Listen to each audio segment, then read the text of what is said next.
Good evening, and welcome to The Place. My name is Joey Livingston, and you might be wondering why. Why are you on camera?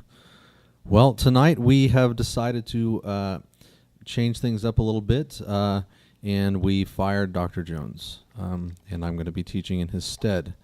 I don't read Greek or Hebrew, and I barely read English at all, but nevertheless, I hope you'll trust me as your new teacher.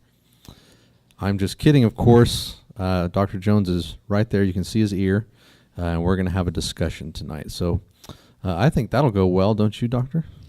I hope so. I'm really impressed with your sweater.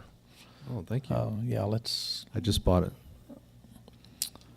You just bought it? Yes, there are some people in this world who are, they feel that they were born a man and they're better off a woman, or they're born a woman and they're better off a man. They make a slow transition across genders. I'm making a slow transition towards Mr. Rogers. I was born Joey Livingston, but I feel that I should have been born Mr. Rogers. So he's your hero. I'm making a slow transition in that that's direction. Not bad. It's not bad. I think it's a beautiful day. That's a beautiful day. Yeah. In the neighborhood. In the neighborhood. Yeah, that's nice.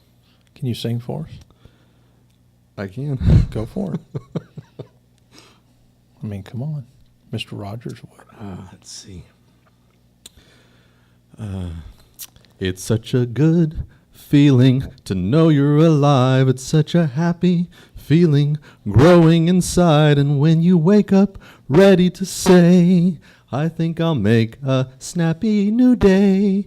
It's such a good feeling, a very good feeling, a feeling to know that we're friends. That's nice. Thank you. Yeah. It's just another part of my slow transition. I mean, you're really good. Are you mocking me? No, not at all. I really enjoy T-Bog, by the way. Oh. It's a nice show. I'm just the assistant to the guest host. You're the assistant. Yeah. Yeah. I heard that you were much more than that, but, you know, how things go when you just hear things. You probably heard that I am the foundational impetus of the entire show, and that everything should be credited to me, and that Matt is really just a tag-along, but that's all rumors. That's not it. That's all rumors. Yeah. Don't listen to that. You guys had wonderful Christmas sweaters on. I mean, I thought both were equivalent. That was nice. You thought both were equivalent? Yeah. That's not an acceptable evaluation. It was a contest. There's got to be a winner. No, not necessarily. You guys looked like two ox yoked together. Matt, should he have to pick a winner? Winner's already been chosen. Matt says the winner's already chosen. There must have been a bias. There was. Yeah. The judge hates me. That was the Okay. bias. That's it. That's it. Okay, let's get started tonight. We've had several questions come in throughout the year, and we want to end this year, and this is not our last show for the year, but it's, I think, our last Wednesday night show, if I'm not mistaken. There was discussion going on concerning whether Jesus was actually a virgin or not. That seems to be a hot topic. Really? Yeah, and I wrote down this on our wall. That is Christmas morning, I believe it was. Did you mean Jesus or Mary? Oh, excuse me, Jesus being I was going to say I wasn't aware of that discussion. That would be fascinating, wouldn't it? Okay, no, it was a very it was discussion tonight. Wow, we can have that discussion. Yeah, let's stick to Mary. That would be interesting. Let's stick to Mary tonight. Okay, I had written a post that is on our wall. I said that Jesus wasn't born a virgin, and his father certainly was. I don't know. It should be put he was probably Joseph. It's not certain. And I said, I don't need the mystical stories anymore, that is, to be impressed with Jesus. In other words, I don't need all of the hyperbole of a text. I don't need the theological minds inserting X, Y, or Z into the text. And So I stated simply that I'm more interested in the truths that we can know, that is, in how he demonstrated kindness, patience, tenderness, and love. Why? Because his unconditional acceptance connects with the human that I am. And so when I wrote that, it turned into a short discussion. It has the potential of going far. So Jesus wasn't born of a virgin. I don't think so. I mean, there is no evidence of it. When I simply look at the facts, and I think that church people are prone not to look at the facts. What we have is we have language documents built upon the premise, number one, of the minuscule manuscripts. The minuscule manuscripts are an interpretation, if you will, of the uncials. And the minuscule manuscripts were hundreds of years after the fact. And so they satisfy very much so church doctrine. And here's the problem. If I simply wrote in all uppercase, that's what an uncial manuscript is. It's a writing system, actually, where you write all uppercase letters. Can be called a majuscule or majusculae. But if you have this uppercase system, it has absolutely no spaces in between words. So if I said Godisnowhere,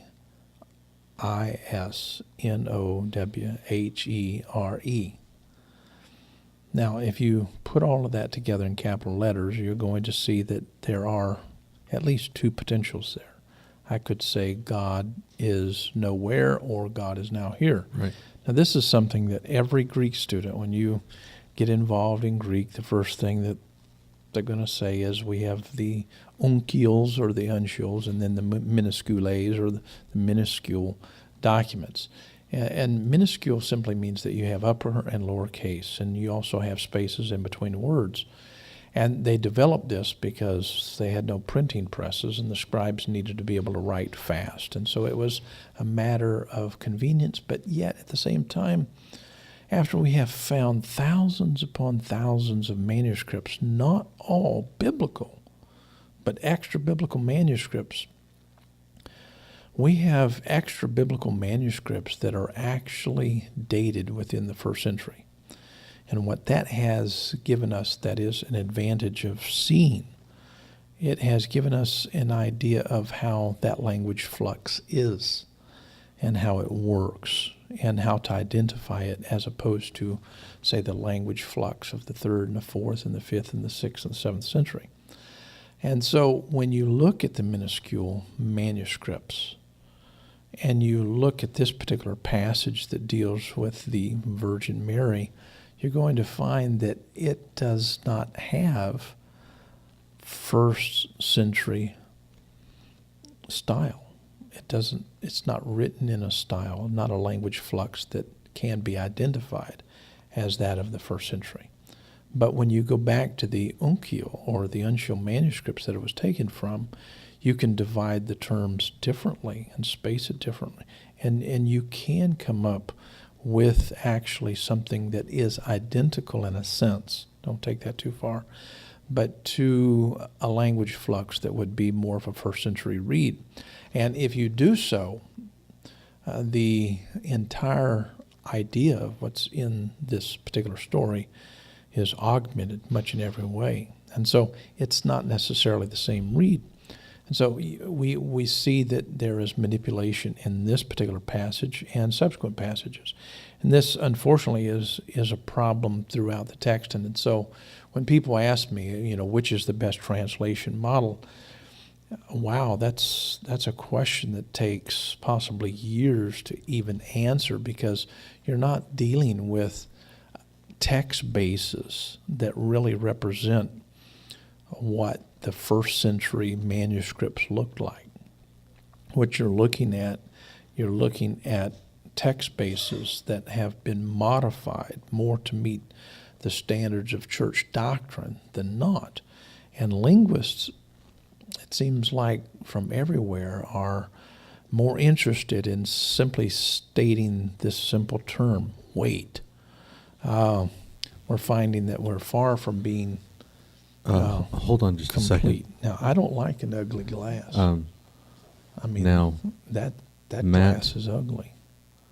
I'm calling you Matt because you're not crew member. You are Matthew Rhodes. It was not requested of you that you bring one drink. It was asked that you bring two. He wanted us to share this big glass. It was two. Sharing these waters. I'm sick of being disregarded by you. I need a drink of my own. I asked for the same thing. If you had been listening the first time, you would have heard it. Since he's been so gripey, I'm going to take the ugly glass and thank you so much. And so he's gripey. I take tonight. enough I crap think it's from his you on my sweater. show. I mean, your show. A nice cardigan. I'll be right back with your water. Thank you, sir. One lump or two. There aren't any lumps in water. Three. So the sweater does affect your Now, mood. well, it's not that you can't blame the sweater The on that kind of cardigan. attitude. Well, I mean, Mr. Mr. Rogers Rod, didn't have that kind of attitude. sometimes with the little children. No, he was very. Okay, he was let's very move gentle. on. This is a foundational. It's considered to be a pillar of Christian doctrine that Jesus was born of a virgin. Okay. Some would say that if he wasn't, it destroys everything.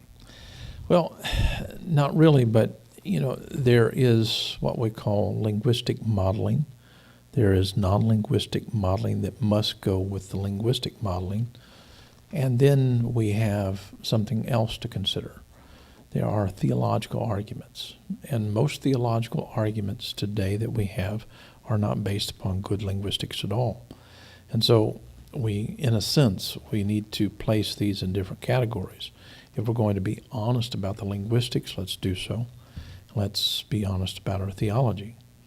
And ology is very pretentious in a sense. It's very much the invention of people, how they think about God.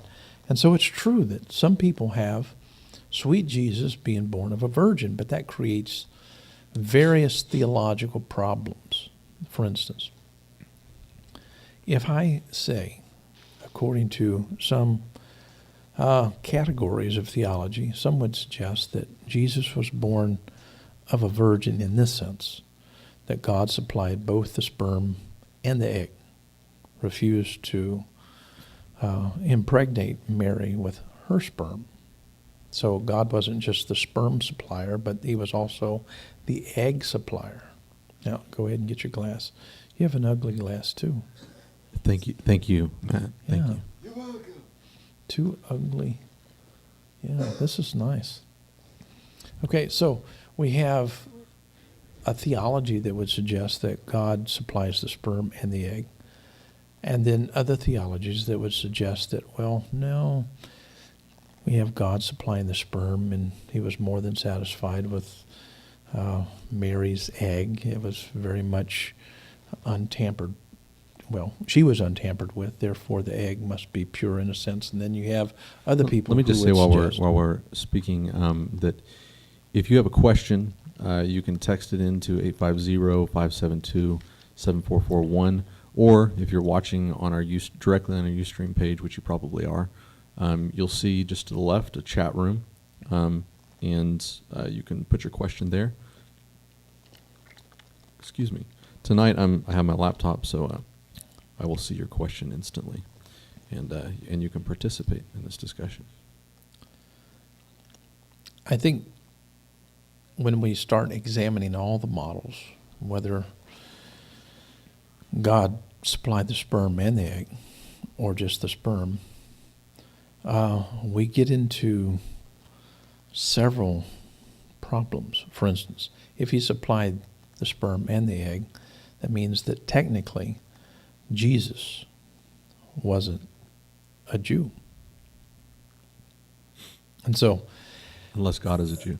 the ideas that we get from, let's say, an old covenant model of oral transmission, that would be Abraham and his wife, Sarah. They both had their parts die. In other words, Abraham's sperm died, and the same thing can be stated concerning Sarah. And so, in a sense, some people try to spin it like Mary is simply the one who is the surrogate, in a sense. And so she's just the carrier, the God bearer, the bearer, excuse me. And the problem with that is Jesus isn't a Jew. And so that messes up a lot of theology, because lots of things depend on his Jewishness. Now, if God supplies the sperm and Mary supplies the egg, there are certain Jewish models that suggest that women were not even counted. And so unless you have a Jewish man who impregnates, it becomes a completely different ballgame. And so in both of those categories, you have major problems. But wouldn't some argue that God is a Jew? I don't think so. I don't think his children are the people of Israel. So he would be the father of the That Jews. was simply an idea in which he did by name. He named them the Jew, Yes. not because of his supposedly magical powers of supplying both sperm and egg. That's not what the deal was. The deal was they became, if you will, Abraham's son, in a sense, was like the first Adam, not created out of dirt, but created within a woman with no biological seed, if you will, from man, or egg from man. And so God supplies the necessary components, manufactures out of we don't know in the text, it's just not there. And so it's a case of absent talk. You can only guess what it might be. And the same thing is true in a sense with the story of Mary's virginity. Mary's virginity wasn't something that was talked about throughout the first century. We have no evidence of it. Jesus doesn't talk about, hey, my mom was, this virgin. But some would argue, well, listen to the rhetoric of how Joseph supposedly wanted to put her away. Well, the problem with that is that wasn't uncommon. Sometimes when, and please understand the customs back then, women were treated like chattel. And women were in the waiting position, and a guy could simply have a fight, a fussing match, if you will, with that person, and they would make up stuff. This happened all the time. We have all kinds of historical documents that prove that Jewish men, simply just to get their way, because they didn't respect women like we do today, they would buy their women. They were not treated like we treat our wives today, as equal human beings, equivalent, that is, in our relationship with God. They were not treated or thought of that way. They were treated much like chattel. And so the argument can be made that whatever he was saying for various other purposes. Not that, God made you pregnant? No, or someone else did. And then the argument can be made that possibly someone else did impregnate Mary. But I guess my point is this. In the theological context of Jesus, it doesn't appear as if Jesus is attempting to distance himself from humanity. So you're suggesting that there's a possibility that Jesus wasn't even considered a legitimate child by Jewish law?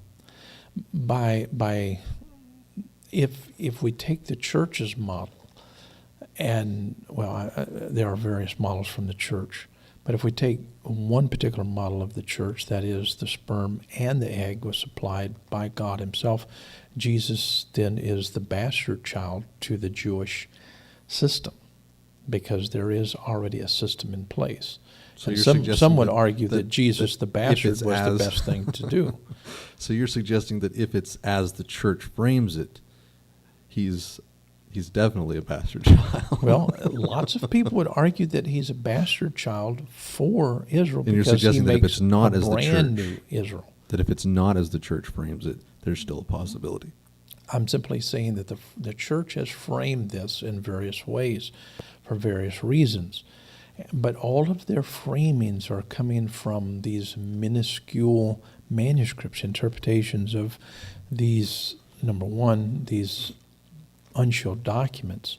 And number two, they are doing it without any kind of, listen to this, indexical and didactic elements, the supporting elements that determine meaning, so we can have a syntagmatic and paradigmatic analysis adequately done. And so my point is, none of that actually has been done within that particular part of the text.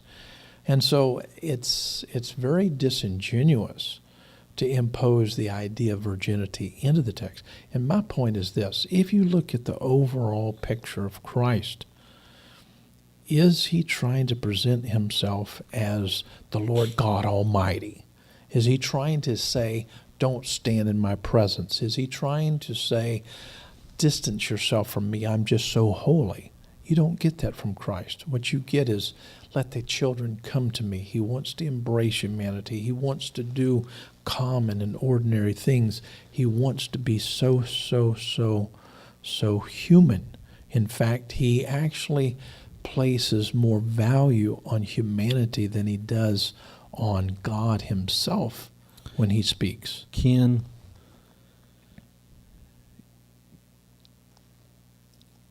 someone be born a bastard child and still save humanity from themselves? Well, I think it has to do with the way things are viewed. One guy or one system can say that I'm a bastard, but from someone else's point of view, I'm not. And so I do not view Jesus as a bastard, but I do view Jesus as one that's not part of a system. It's And a harsh word. So in a sense, he is apart from that bastard talking or that chat of theological rhetoric. It's But a harsh word. It is, but it's some a people- church. It's a church mindset, and Right. it's a term that has to be wrestled with, because if you model Jesus as being born of a virgin, you're going to get into extreme theological problems, and then you're going to ignore all legitimate linguistic But that arguments. does not just because Jesus being born of a virgin creates a lot of problems in our present theology. That doesn't mean that he wasn't born of a virgin. No. But I guess the question would be, we can invent all kinds of things. And so the question would be, why do we want to impose into the text all kinds of magical things? Because when you go back in history, you're going to find that any time that someone came along and they wanted to actually make sure their rhetoric really stood out a lot, we would hear, oh, they were born of a virgin. This wasn't the first time that someone claimed that someone was born of a virgin, and we started worshiping the whole idea, and then we deified them, and we deified, the mother, etc. This had been done dozens of times before Christ. This was something that the pagans did over and over again, and I really get tired of those arguments. And so I think that with weak-minded people have to have this woman who is a virgin. But I'm simply saying this. Let me state this before you ask me another question or make a point. I think that Jesus came here to make every woman feel good enough to be his mother. I think that he came here to make every man, he wanted to make every man feel good enough to be his father. He was that humble, he was that tender, he was that kind, he was that patient. He wasn't attempting to say, listen, you don't deserve to be my mother unless you're a virgin. He didn't have that kind of theology at all. And so this idea of Jesus being a virgin works against the grain of who he is. And so the church has a doctrine that works against the grain of who he is. So it doesn't fit the model of who he actually is, that is linguistically so. But the virginity, that particular kind of theology certainly fits the model of the church, because they have to have Mary as a virgin, because everything has to be pristine, everything has to be clean, and she's going to be treated, worshipped, whatever, in that kind of context. And so it's not fitting in the context of linguistics or actually who Christ was, but in the church's model of theology it is. And this is what I'm diametrically opposed to. There's a lot of discussion about this on Facebook, and there were those who didn't feel like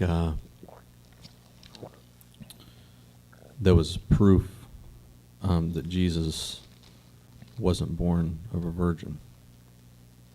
The first thing that you need to do... Well, let me okay, finish go my ahead. point.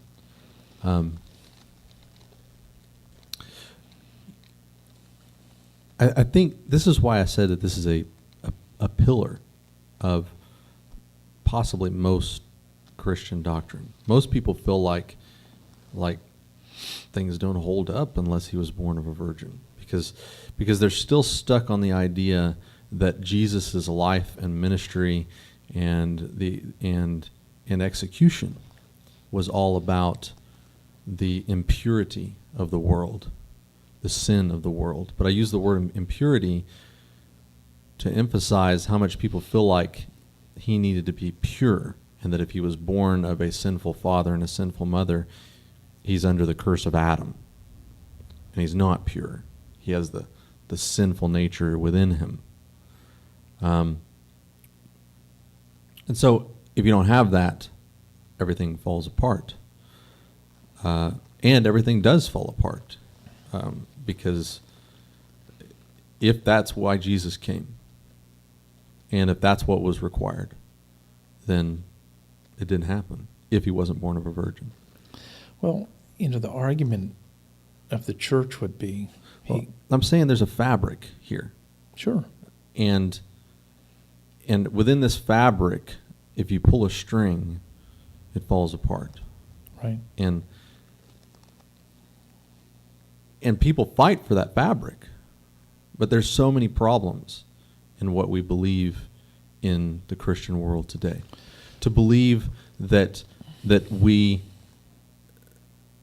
Jesus came to deliver us from this curse, that he came to rescue us from damnation, that he came to take us from the impure and make us pure, that he came to change us from an intolerable, depraved entity into a pure being, as if God didn't have the power or know what he was doing to begin with, as if God made a mistake and Jesus is here to fix it. There are so many things that Christians believe that fall apart if you even pull one of those things out. It's like a bad game of Jenga. But here's the thing. That's the reason why they cling to it. But if you say there's no proof that Jesus was born of a virgin, to then say, well, prove that he wasn't, is like saying, prove that I wasn't born of a virgin. The fact that somebody was born should be proof enough that they weren't born of a virgin, if we understand anything about biology.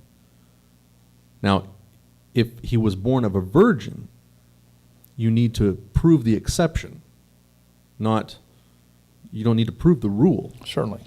That's already proven. You need to prove that the rule doesn't apply here.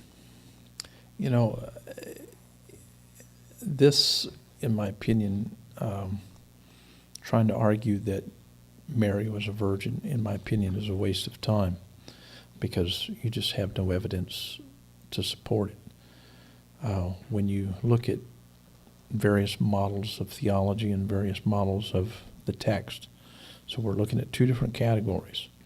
You're going to find that Jesus came after, that is in lineage, after whom? And so when you look at his family tree, we don't see that his family tree is without anyone above him or before him. We find that he is in line with a certain group of people. And so this group of people is after men for the most part. And there is a significant trail because men were counted back in that day. So if you have God, like in the days of Abraham and Sarah, you have this unique child. This child really doesn't have as his true father Abraham or Sarah. He is the beginning of his family tree. Would you agree with that? Sounds right. I would have to think about it a little bit more. This is new to me. Okay, I'm simply suggesting, for the sake of argument, if God actually did, and I don't believe the story to be true, but if God actually did. Yeah, it's like planting a seed into the ground and saying that the dirt is part of the tree's lineage. Right. So the point being, Abraham has a son. If you were to accredit Jesus' lineage to Joseph and on back, that is equivalent. God planted a seed in Mary. That's the tale. Planted a seed in Mary that had nothing to do with her, nothing to do with Joseph. But it just grew there. Okay, but what is it? Was it a seed and an egg? Well, so my point is that the seed of a tree has what it needs besides the dirt to grow. Sure. Okay, so I'm saying that the place where it grew was the belly of Mary, but according to the story, everything that was needed for it to grow was provided by God and placed in Mary, all from God. Right. So what you're arguing is that it doesn't make sense then to say that his lineage comes from Mary or Joseph. That's like saying that the lineage of a tree, you can trace it back through the dirt it was planted in. Right. So if we have a model, if you will, of God actually doing this within Mary, we can't legitimately say that he is related to David. And so all the theological arguments that would say that he is a descendant of David would have to be dismissed. True? Yes. So if we say that he is descended from David, technically speaking, the way that the Jews did count their family tree and structure, and he's dealing with the Jewish system, we would have to necessarily say, what does this do to the virgin story? It really tears the thing up. And so there is no point of saying, oh, we have this magic child like with Abraham and Sarah.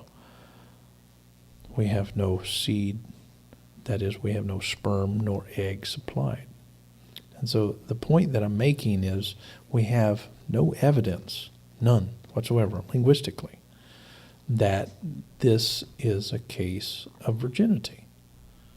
This is a case of what the church does all the time. It makes stuff up because a virgin story is very theatrical.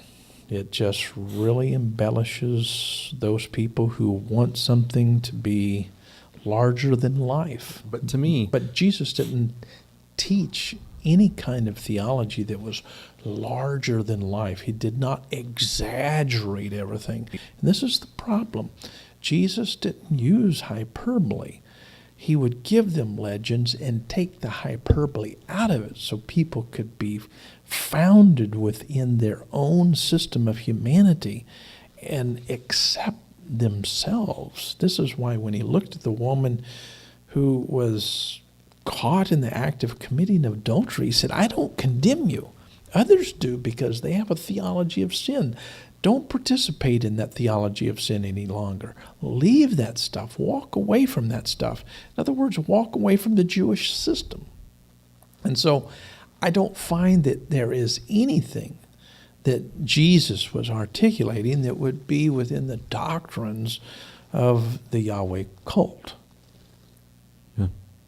I think that I know there's two big questions that come up in my mind. One I've already asked. I'll ask again with a little bit softer language, and I don't expect you to answer these questions tonight because we're almost out of time. But We're not going to get to question 10. no, we're not even going to get to question 2. Most likely, Wow. we won't even get to question 1, but I'm going to ask them anyway. So I'm going to re-ask what I asked earlier, and I'm going to use some softer language. Can a person born in the natural way from sinful man, or even possibly born in a way, it's really hard to frame this because without using church language, can a person born either legitimately or illegitimately from natural man through natural means, sinful man, can he change the world the way that Jesus did? Certainly. The second question is, the change that we see in this world that was brought about from quote-unquote Jesus, all of the major changes that we've seen, was it brought about by Jesus the man or Jesus the legend? I would argue that I don't think that God is against legend.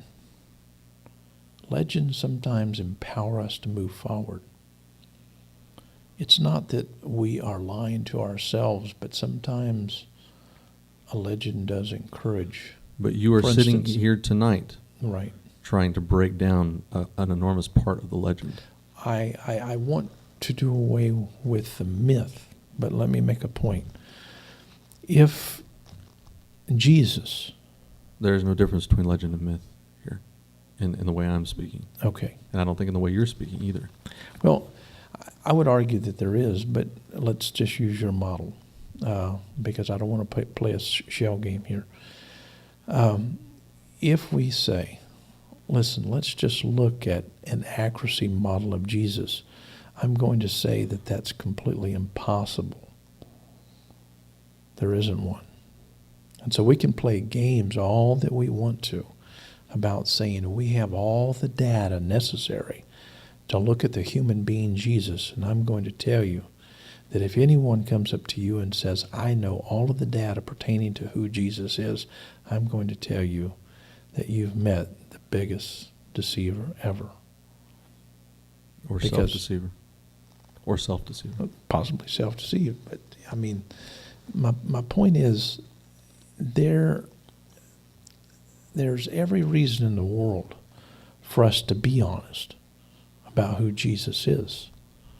But let's not use hyperbole, that is, with Christ. Now, I'm not denying the fact, because the way that people treated people back in the first century and before then, people would become icons. People would become, in a sense, a standard, like raising the bar higher. We have people today who raise the bar in various categories, like in music. Michael Jackson raised the bar. That's good. It's iconic. It's a legend, but it's not a bad type of legend, but it's something that motivates other musicians, singers, etc. to move forward. I can't say that the legends in that sense are bad or the myths are bad. But I can say this with certainty, that Christ came with the ability to say, listen, your ideas concerning feeling like you're a sinner, those things are false.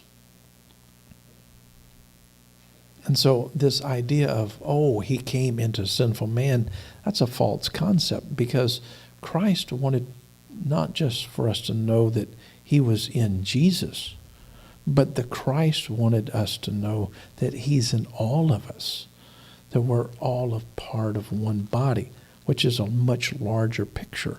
And so if we concentrate too much on the physical man, Jesus, we lose sight of the Christ who is within us all.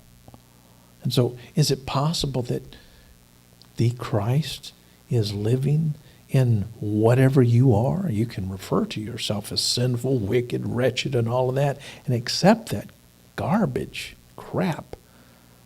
But that's not what the Christ is speaking inside of you. The Christ in you is wanting you to move forward and feel good about who you are as a human being. And I can't say, honestly, that God wanted, or the Christ wanted Mary to feel like, oh, I have to be this virgin or I'm not worthy. What does that say about other women? You know, I don't care what woman is listening tonight. Every woman was good enough to carry Jesus if he be the Christ. Every man was good enough to be the father, that is, to supply the sperm for this one who's capable of living within you, with your problems, with all of your concerns. He can carry that. That's why he said, come unto me, I can handle it. All of you who are heavy laden, I will give you rest. I'm going to give you comfort. It was the comforter he was, and he remains to be. That theology of Mary has to be a virgin, let's worship, let's separate ourselves from every human being who is sinful, that's sick. And that's my point, is that there's Jesus the man, and there's Jesus the legend. Now, it may be true that we don't have an accuracy model for knowing all about either. But my question was, and we need to end here with some last words from you, if you wish. But my question was, the world we see today and the condition that it's in, and this question should be answered carefully. Is it in the condition that it's in because of Jesus the man or Jesus the myth? And I think we need to continue this conversation another time. Okay. Because we're out of time. But do you have any closing remarks? And then I'll make mine. I think that the best thing that we can do in life is to quit making so much about God over here and humanity over there. We need to get the two together, and then true reconciliation can happen. As long as we keep God at a distance from human beings, we're never going to come to a resolve. Yeah. My camera has gone off. So we're going to fix that because I have an important statement to make before we close.